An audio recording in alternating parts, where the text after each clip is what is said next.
have a question. Is anyone else here chronically on TikTok? Yeah?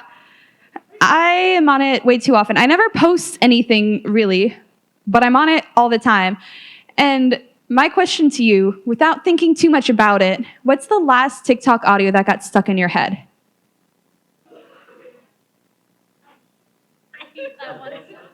The last, which one? How does it go? Okay, that's a good one. For me, since I just recently edited the video for social media of Max knocking over the PlayStation a couple weeks ago, I put the audio, oh no, oh no, oh no, no, no, no, no, over it. Doesn't sound like that, but yeah, that's kind of been stuck in my head because I had to hear it so many times while editing that video, but it's great. So sometimes really random things get stuck in our heads. I don't even know why it happens. Maybe some of you know why this happens, but the one thing that really confuses me, songs getting stuck in your head makes sense. To me, I get songs stuck in my head all the time, especially on TikTok because they're short, they're catchy, they're on loop. But does someone want to tell me why? Just the other day, one of my friends kept repeating, "It's come with egg roll." He kept repeating, "It come with egg roll." Like we were playing D&D because I'm a nerd, right? And we're just sitting in a circle with our little made-up characters, and I just hear behind me, "It come with egg roll."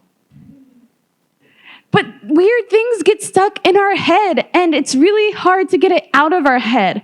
Even when it's a song, or if it's a person or a TikTok audio, an idea, it's just so hard to get that thing out of our heads.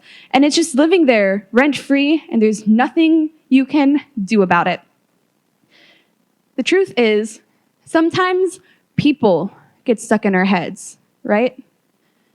We're in week 2 of our series Potential, which is about dating and relationships. And first, before I get too far, I think the concept of dating is a spectrum, right? You have one end of the spectrum over here, and that's y'all that are currently dating. Maybe you're in a long-term relationship or a shorter relationship, but it's serious, right? And then on the other end of the spectrum, there's those of you that have no interest in dating whatsoever, totally not even on your mind at the moment. And then everywhere in between is where everyone else falls in line. And I would think that I'd like to hope that no matter where you are on this spectrum, what I'm about to say is going to apply either eventually or apply to you right now. And no matter where you fall on this spectrum, you've gotten the person you like or the person that you're dating stuck in your head before, even if it's like a celebrity crush, but try to apply it to real people in your life, people that you've had a crush on, even just for a day. They get stuck in your head, and you just see their like pretty blue eyes when you close your eyes, and you're like, Tommy from math class.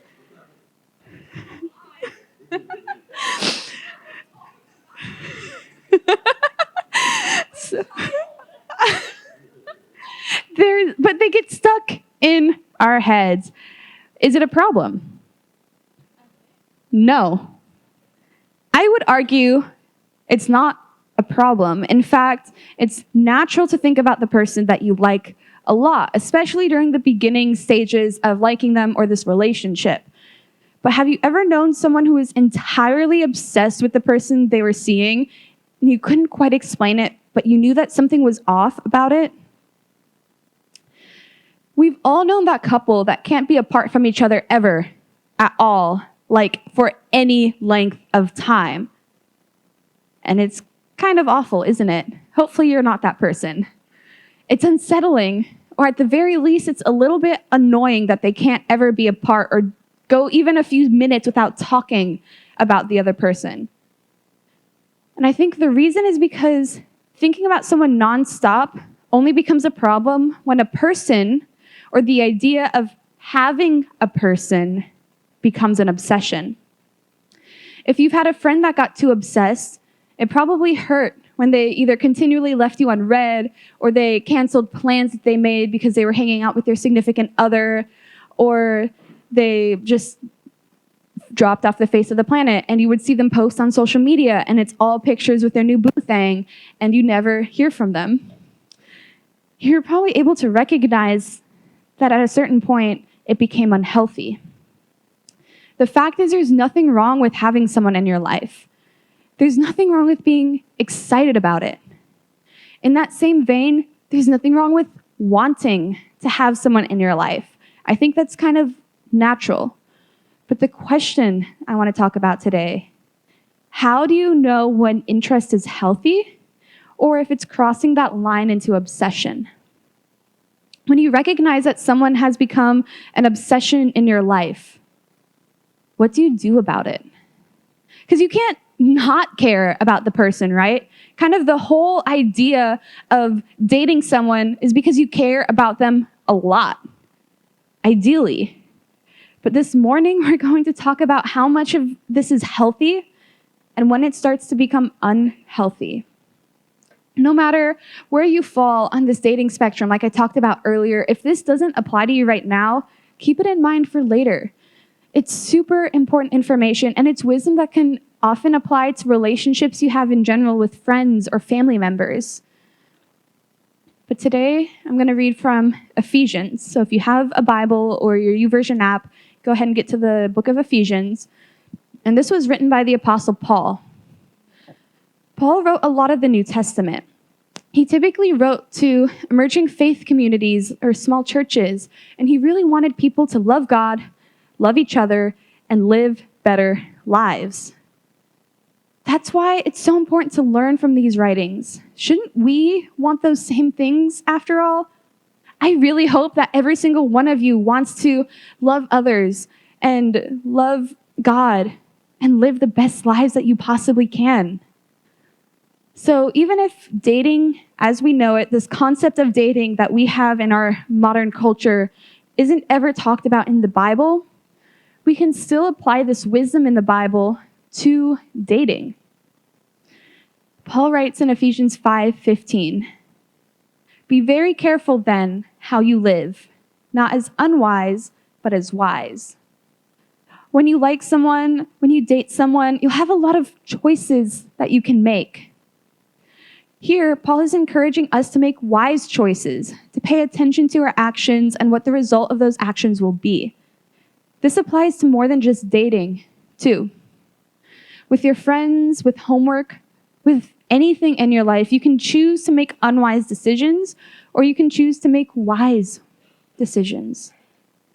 For example, you can choose to stay up all night playing video games the night before a big game, or you can choose to get some rest, eat a good meal, and be really ready for that big game. You can choose to surround yourself with friends who put you down and make you feel bad, or you can choose to pour into friends who encourage you, support you, and lift you up. And even more, wisdom isn't about making better choices. It's about making choices that are best. The difference between a better choice and the best choice can be hard to differentiate. But with practice, noticing these differences will get easier. Just like you can choose a friend that doesn't belittle you and that's better than a friend who does, the best choice would be a friend who lifts you up and supports you. And just like you can choose to study the night before a big test, and that's better than not studying at all, it's best to choose studying a little bit every day leading up to the test. This is where that question from earlier comes into play. How do you know when interest is healthy or if it's crossing that line into obsession? Honestly, evaluating your relationships or your actions when it comes to the person you like is what's going to help you see if the attraction has crossed into obsession. This is going to help you see if you need to do something about it. When it comes to dating, think about how you can make the wise choice. Of course, setting boundaries is better than not setting boundaries, but which boundaries will be the best? I could give you so many specific examples, and there's so many coming to mind, But I'm sure most of you are thinking of your own situations that you have, your own friendships, your own relationships, and you're already starting to think of what the best choices would be. I want to challenge you to do something about it. As you evaluate your interests in a new person or relationship, ask yourself, at what point does being interested cross the line into obsession? Then ask yourself, how close am I to that line? It's hard, but really be honest with yourself here. This is what's going to help you make choices that are the best when it comes to relationships. The wisdom from Paul doesn't end here, though. We can continue reading in verse 16, making the most of every opportunity because the days are evil. Okay, sounds a bit dramatic. The days are evil? Really? But the point here that Paul is making is he's encouraging us to make the most of our time because so much of our time is going to be eaten up and consumed by so many different things. If you think about it, how much time do you spend at school each week? And how much time do you have outside of school?